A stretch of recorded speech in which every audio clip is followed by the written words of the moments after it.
Okay, so when we go through the quotes, I think the best thing for you to do is go back, look through the examples of our acronyms, look for our sanctity of life quotes, look for our pro-choice. So look at our pro-choice and look at our pro-life quotes.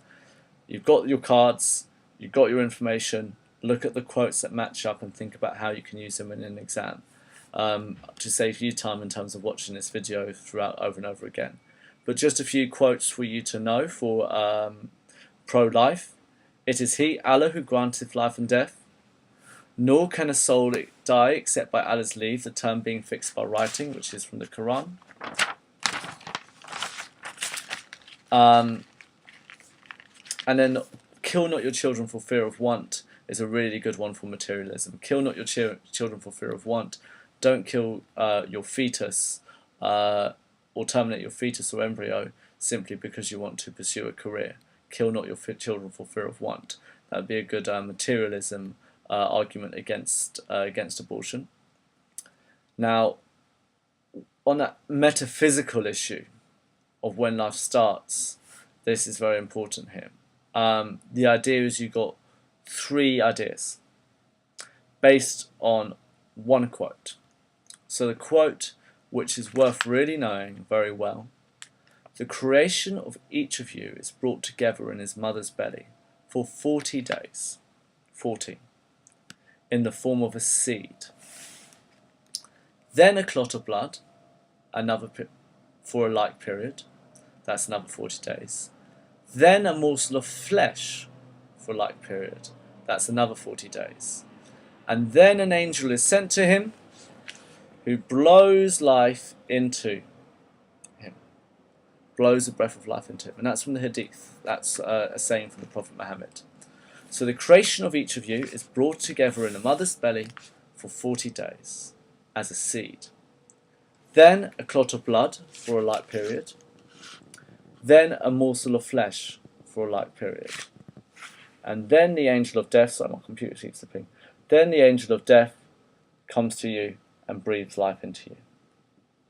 The creation of each of you is brought in together in the mother's belly for 40 days as a seed. Then a clot of blood for a like period. Then a morsel of flesh for a like period. Then the angel is sent to him who blows the breath of life into him. So, you've got three interpretations here.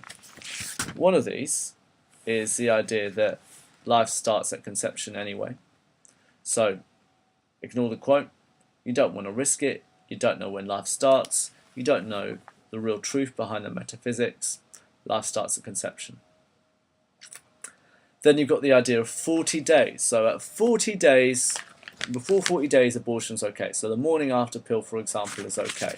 At an embryo, it's okay, because the angel of death is brought together in the mother's belly for 40 days. So as an embryo, 14 days is the embryo, 12 to 14 days. So as an embryo, don't worry about it, it's fine.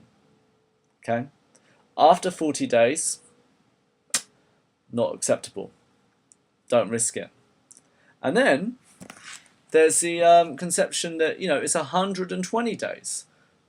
40 days, then a like period, then a like period, then the angel comes and breathes life into it.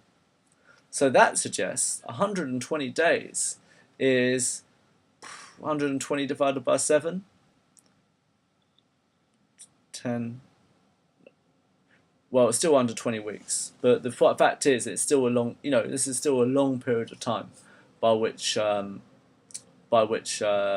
grace is given before an abortion can occur. So those are the different circumstances by which those are the different metaphysical ideas about when abortion can happen. So if abortion can happen in those circumstances, when is it allowed? Because it could still be seen, okay, life might not start at 40 days, it might not start at 120 days, but you're still terminating a pregnancy. Oh, got a message. You're still terminating a pregnancy, so you're still stopping a life from occurring.